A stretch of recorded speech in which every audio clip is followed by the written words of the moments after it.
Smart Fortwo 451. This is a 2015 with 30,913 miles. We're going to be doing front and rear brakes.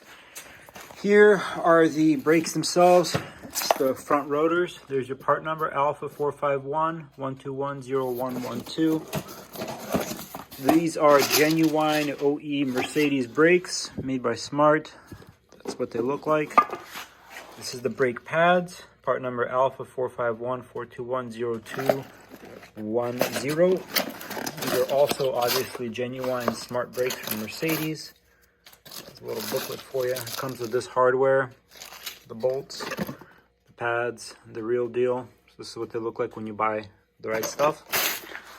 These are the rear drums. Part number Alpha 451 4230001. These are what the rear drums look like. These are also original official Mercedes / Smart parts. That's what they look like. They're coated in a primer. The inside is clean. There's no oil or anything, but you still want to clean this with brake fluid, brake parts cleaner prior to installation. Here are the brake shoes for the rear. Part number Alpha 451 4230000. Here's the brake shoes kit looks like. It's the hardware you get with it. New springs. You get this. Let's see what this is. Top paste. And then you have the two sets of shoes for the rear with little plastic spacers. Basically, we're going to show you how to do this, beginning with the front, moving on to the rear. Obviously, first thing you want to do is jack up the car and take off a wheel. After you've taken the wheel off, what you want to do is get yourself a 13mm socket, and you want to remove these two bolts that hold on the guide pin. You want to take both of these off. Now, after you remove the two bolts here, that's what they look like. You want to grab, the easiest way to do this is you just grab the caliper and you pull on yourself. And what that's going to do is it's going to compress the piston there. This is the piston here. And see how it's sticking out? You want to compress it either by pulling on it or using some kind of a clamp to push it all the way in. You want it to be flush, because when you put new pads in here that are thick with a new rotor, you need this to be all the way in so all that'll fit on nicely. While you have this off, you want to inspect it, see if there's any rust. This piston should move freely back in. If you press the brake pedal, this will pop out, so do not press the brake pedal at all while this is out, but you want to push this all the way in. And at this point, we can just rest it up here for now, and we can remove the pads themselves. The easiest way of figuring out where the new ones go is this guy was on the outside, so you want to place it on the outside, and then since this was inside, you want to place it on the inside, and you get your new pads, and you'll know which way they go on. But next, we need to take off the caliper bracket, and there's going to be bolts. I don't know if I can get some lighting here for you, but there's going to be bolts right there. This is one, and then there's one below it down here. This is two. You want to take those two bolts off because that will remove the caliper bracket here. Now, once you've used your 18mm socket to remove these bolts, hold the caliper mount onto the bracket here with the knuckle. You want to get yourself a T30 and remove this nut right here. I've already broken it loose. So you want to get a T30 and you want to remove this bolt here. And this is the bolt that holds the caliper itself to the knuckle or the part here. Sometimes there's a tiny little bit of rust there, so just rubber mallet and it pops right off. And we've gotten the rotor completely off. At this point, you want to get a wire brush or whatnot, and you want to clean this entire area here. At the same time, you can inspect your dust shield. I'm going to clean all of this up with brake parts cleaner. I'm going to clean this with the wire brush. You can inspect your bearing here. You can listen for any grinding sounds. This bearing feels great. Doesn't feel like there's any play. I'm going to clean all this up. I'm going to clean up the caliper, and we're going to come back to you. Now, while you have the bracket here, what you want to do is these are the guide pins.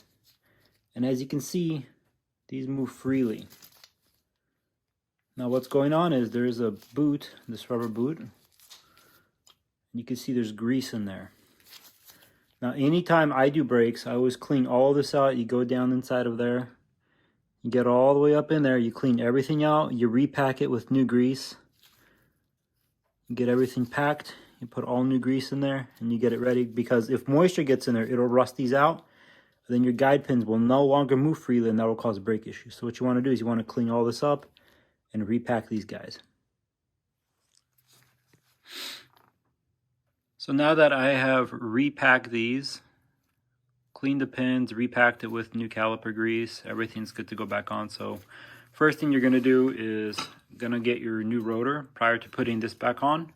And you're going to take some brake cleaner, just any brake parts cleaner, and you want to clean the brand new rotor. We're going to spray the whole thing, and we're going to clean the whole thing. Basically, you're going to take this, and once you clean the mating surface where the pads touch on both sides, you do not want to touch it with any old gloves. It might be a good idea at this point to get some fresh gloves. As you can see, just from me touching it, there's tiny little bits of grease. But you want to make sure this surface that the brake pads will touch does not have any grease on it at all. You want to clean that prior to putting it on. Now, once you've gotten all the primer off the mating surfaces, at this point is when you want to put the rotors on and get that one tiny little screw in to hold the rotor in place. Now that the rotor itself is in place, at this point you want to go ahead and mount your caliper bracket with the freshly greased pins, guide pins. You want to mount this back on. Torque that bolt, and then we're going to be torquing these bolts right here, these big boys. We're going to be torquing these down as well to hold the caliper bracket on. Now that it's on and everything is torqued, the next thing is we're going to be preparing the new brake pads. So we got to put the springs on, and it shows you clearly you don't want to be using it without the springs. Springs don't go that way. Springs point upward like this. So we're going to do the same thing. We're going to have these springs clipped on, pointing upward. Now the way to do this is quite simple, but a little tricky. So what you want to do is you want to basically take it, you put it through. You're going to need a set of pliers for this.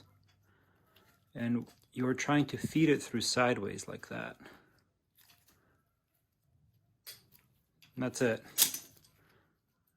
That's how the spring gets in there. Now, before you just plop your pads in here, keep in mind the way that they came out. So the one with the noise, this little piece of metal that it'll start to make a noise once it gets down that low, that goes on the back end, and this side right here that's just flat goes on the front end like this. Now when you do this, what you want to do is have a little bit of grease on the contact points. You can use any old, brake and caliper grease. What you want to do is you want to put it just only on the contact points where the metal will be contacting the bracket here, where the pad will be contacting the bracket.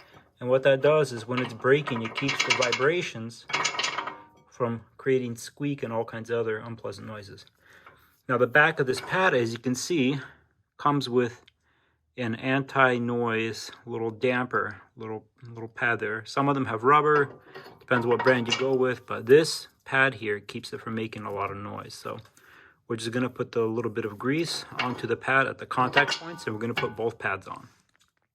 Now, as you can see, I got the one pad on, but here I'm gonna show you, you literally need barely any grease. You don't need a lot of it, and all that's gonna do is it will reduce the vibrations that it makes, therefore removing the noise. Now once you have your two pads on, keep in mind with the springs, they should move freely like this. They shouldn't be stuck. And as long as your caliper's piston, which is this part right here, has been pressed all the way in, you should be able to slide this over it no problem, just like that.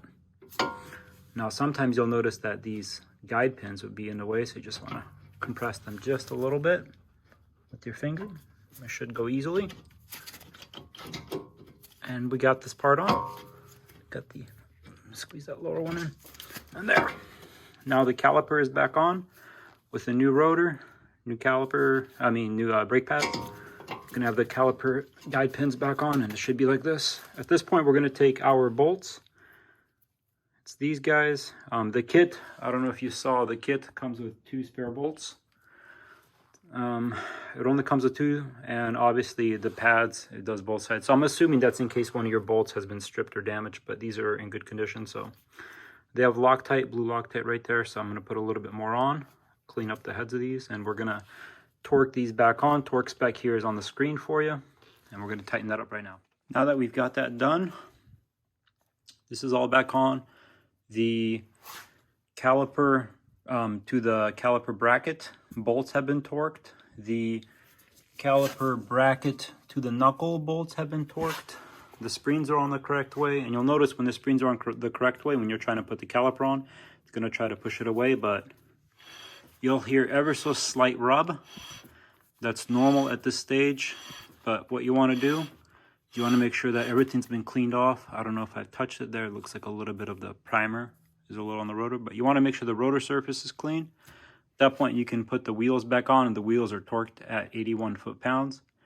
And this wheel is done. We're going to copy paste on the other side, and I'm going to show you how to do the rears. Now for the rears, it's very similar, but not exactly. First thing you want to do is make sure your e-brake is off, which means you should be able to move your wheel around. Second thing is you're going to want to take that T30, and you want to go ahead and remove this little nut here. As you can see, even though I didn't break it prior, it comes out quite easily. Not very difficult, but you want to remove this little here nut or screw or whatever you want to call it. Might need a little bit of motivation here from you, but look, without even a rubber mallet, it should come off quite easy. There is the old drum. Obviously you have drum dust all over our brake pistons here, and because it's connected directly to the transmission, it's currently in park. This is not going to move. So if you want to, you can take pictures of how this is done when you take off your own. But we're going to be removing these pins here by simply pressing in the spring and then twisting the internal mechanism, which will allow the spring to come off on both sides. You want to remove these springs first. And down there, you can see it's just basically like a pivot mechanism. But first things first, we're going to take off these springs one by one. It's going to be either needle nose pliers, or you can shove a flat blade screwdriver in there and just pop out these springs, but note their orientation and the way that it is. And note how everything goes prior to taking anything off, because this is where normally people get stuck. But I'm going to go get a tool. I'm going to take off the top spring and these side ones.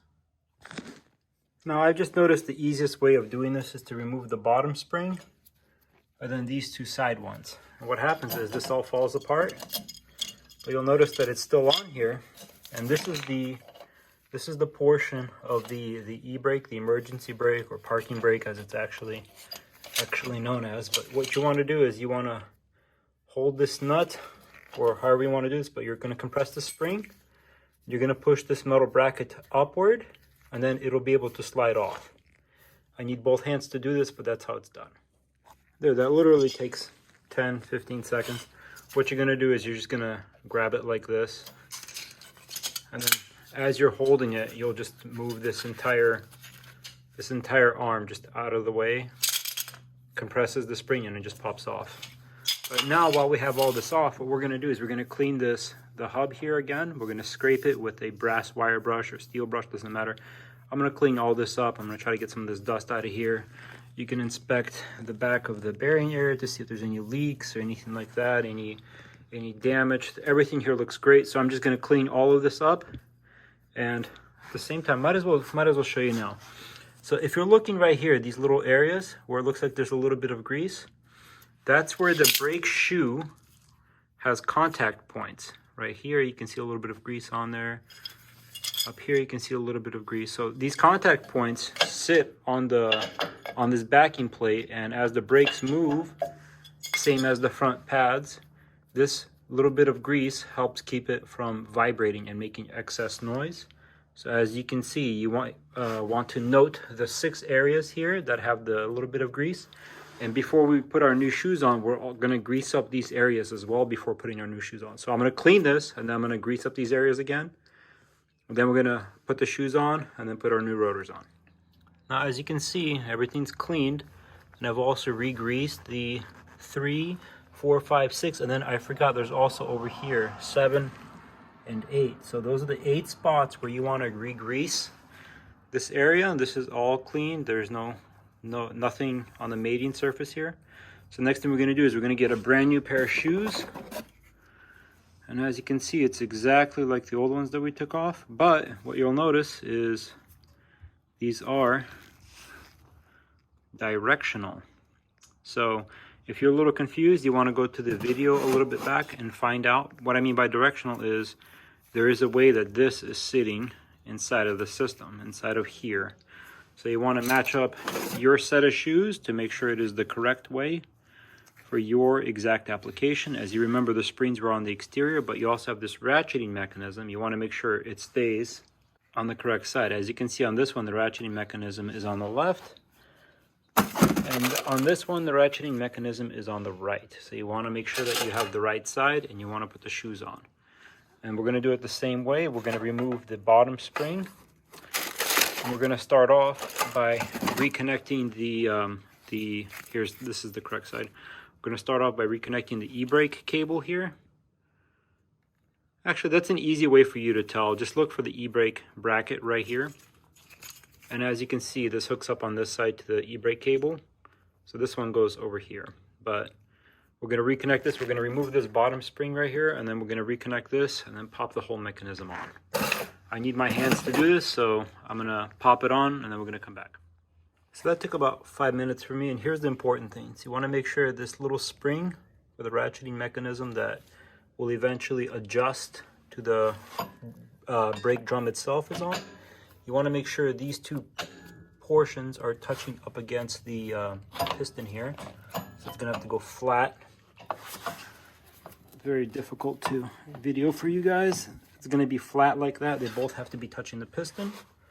The springs go into those slots, and the bottom spring goes into those slots. Now I have the e-brake cable already hooked up, so this is good to go. Now, because I've been touching everything, what I want to do before putting the brake drums on is I want to clean the shoes with a brake cleaner and a clean paper towel or microfiber cloth, whatever you want to use. But you want to clean these, and then before you put the new brake drums on, you want to clean the internal mating surface where the shoes are going to touch, because it has a little bit, sorry about that, it has a little bit of a coating here to keep it from rusting. So you want to clean all that off, and then we're going to put everything after the shoes have been cleaned and the internal portions of that have been cleaned. We're going to put everything on clean. You don't want any oil or grease or junk there. Now, one of the final bits to help you keep all this on before putting the drums on is a spring retention mechanism. So behind here on both sides there will be holes,